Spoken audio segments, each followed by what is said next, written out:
Facebook, WhatsApp, Instagram use तो करते होंगे।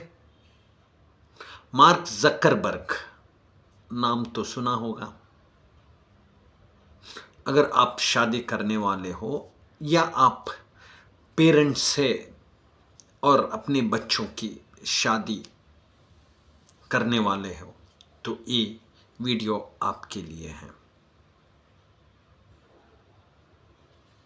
मई 19, 2012 मार्क ज़करबर्ग ने अपनी शादी की। उस समय वो बहुत अमीर थे और उनका वर्थ उस समय 17 से 20 बिलियन डॉलर था। कैलकुलेटर उठाइए, गूगल पे जाइए और कन्वर्ट कीजिए कि एक कितने रुपए होते हैं। बहुत बहुत बहुत ज्यादा अमीर आदमी था वो। जब भी आप शादी करते हैं तो फर्स्ट थिंग आपको एंगेजमेंट होते ही आपके दिमाग में वेन्यू, कौन से गार्डन में शादी होनी चाहिए, कौन से होटल में शादी होनी चाहिए या कौन से डेस्टिनेशन पे जाके शादी करेंगे, ये विचार आपको आता है। मार्क ज़करबर्ग ने अपने खुद के घर जो पालो आल्टो कैलिफोर्निया में है, खुद के घर में अपनी शादी की। गेस्ट का लिस्ट, बड़ा लिस्ट होता है, आपको किसको बुलाना है, किसको नहीं बुलाना है, भूल जाएंगे, इतना बड़ा लिस्ट रहता है। मार्क ज़करबर्ग की शादी में सिर्फ 100 लोग थे, सिर्फ 100 लोग। महीनों पहले तैयारी होती है और बड़े बड़े इनविटेशन आप छापते हैं। मार्क ज़करबर्ग ने सिर्फ एक ईमेल भेजा कि कल मेरे घर आना है, और 100 लोगों में से बहुत सारे लोगों को उस दिन पता ही नहीं था कि वो मार्क ज़करबर्ग की शादी में आए हुए। उन्होंने समझा कि उनकी पत्नी जो ग्रेजुएट हुई है उसकी एक पार्टी रहेगी। वो जब वहाँ पे पहुँचे तो उनको पता चला कि आज इनकी शादी है। कैटरर्स, आप कौन से शहर से क्या मंगाना है, उस शहर की वो आइटम इतनी अच्छी है, इस शहर की ये आइटम अच्छी है, आप वहाँ से मंगवाते हैं। मार्क ज़करबर्ग ने अपने एरिया की लोकल जो रेस्टोरेंट थी, जो खाना वहाँ पे बनता था, वहीं से खाना मंगाया इन 100 लोगों को।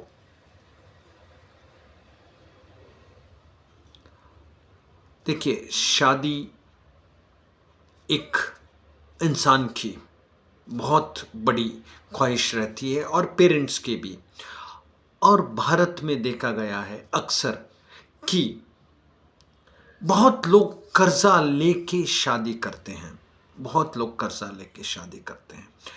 और इस बाजारवाद की दुनिया में एक फंक्शन के नाम पे इतना पैसा आपसे खर्चा करवा रहे हैं कि आप फंक्शन को ही शादी समझ रहे हैं। देखिए, अब शादी में क्या क्या होता है, pool party, bachelor party, carnival party, संगीत पार्टी, फोटो शूट आउट, ये सब सोचिए आप 10-15 साल पहले नहीं थे। शादियां घर में होती थी, मगर एक कंपटीशन, कंपैरिजन और बाजारवाद ने हमारे दिमाग पे इतनी तरह से घेर लिया है कि अब हम समझते हैं शादी यानी ये चीज़ करने से ही शादी होती है। आप किसी को रीति रिवाज के बारे में पूछिए, उनको पता ही नहीं रहता है कि हम ये शादी क्यों कर रहे हैं। सिर्फ एंट्री, ये करो, कार्निवल करो, बैचलर पार्टी करो, ये पार्टी करो, वही लोग समझते हैं। और अगर माँ बाप समझाने जाते हैं तो इतना सबकॉन्शियस माइंड पे बिठा दिया है इन लोगों ने कि शादी यानी ये सब होना चाहिए, ताकि उनका कोई मतलब नहीं है। बहुत घरों में तो इतने पेरेंट्स और चिल्ड्रन के बीच में तनाव बढ़ जाता है शादी की टाइम पे कि मुझे ऐसे ही होनी चाहिए, ऐसे वेन्यू पे होनी चाहिए।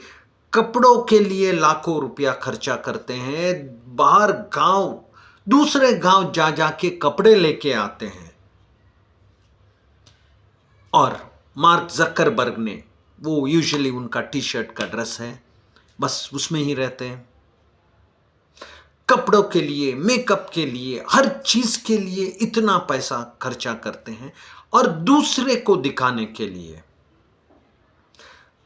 देखिए, अगर आपके पास पैसा है तो आप करते, कोई दिक्कत नहीं है, मगर अगर पैसा नहीं है तो आप कर्जा लेके ये करेंगे तो आप उन लोगों का नहीं, मार्क जकरबर्ग का एग्जाम्पल लीजिए जिन्होंने शादी का महत्व समझा और जो शादी के लिए चाहिए उन रस्मों में उन्होंने निभाई सही ढंग से, और उनकी शादी आज भी सही सलामत है। और क्या गारंटी देता है कि आपको अगर डेस्टिनेशन वेडिंग पे किया और आपने ये सब फंक्शन, संगीत कर दिया, हल्दी कर दिया, कार्निवल कर दी, बैचलर पार्टी कर दी, पूल पार्टी कर दी, कॉक पार्टी कर दी, कि आपकी संतान खुश रहेगी, शादी सही ढंग से चलेगी। कर्जा बहुत बड़ी चीज़ है और भारत में अक्सर देखा गया है कि लाखों लोग शादी के लिए जो कर्जा लेते हैं, जिंदगी भर कर्जा चुकाने में लग जाते हैं और अपनी ज़िंदगी सही ढंग से जी नहीं पाते हैं। तो आप जब भी ये जो देख रहे हैं, जो लैविश वेडिंग, प्री वेडिंग जो लैविशली हो रहा है, उन लोगों ने तो अपनी खुद की दौलत का 0.01% भी खर्चा नहीं किया। वो बहुत अमीर है।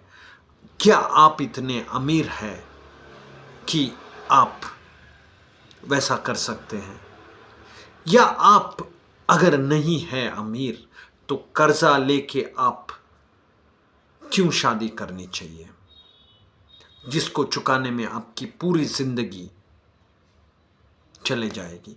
आप अपनी औलाद के साथ बैठ के आप इसके बारे में डिस्कशन कीजिए और एग्जाम्पल दीजिए, या व्हाट्सएप या इंस्टाग्राम के बताएंगे तो इनका एग्जाम्पल दीजिए कि ये दुनिया के सबसे अमीर आदमी होकर भी सिर्फ 100 लोगों को इनवाइट किया और अपने खुद के घर में अपनी शादी की, और बहुत ही सक्सेसफुल शादी उनकी रही।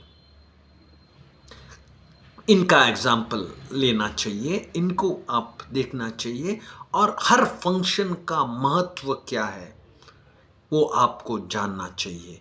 सिर्फ शादी यानी नाचना गाना इकट्ठे लोगों के सामने, भीड़ के सामने इकट्ठा करना नहीं है, ये तो सिर्फ एंजॉयमेंट है। शादी क्या है, शादी क्यों कर रहे हैं, शादी की रस्मों का क्या मतलब है, ये जानना चाहिए। और घर में क्यों शादी नहीं हो सकती है, इसके बारे में भी आप सोचना चाहिए।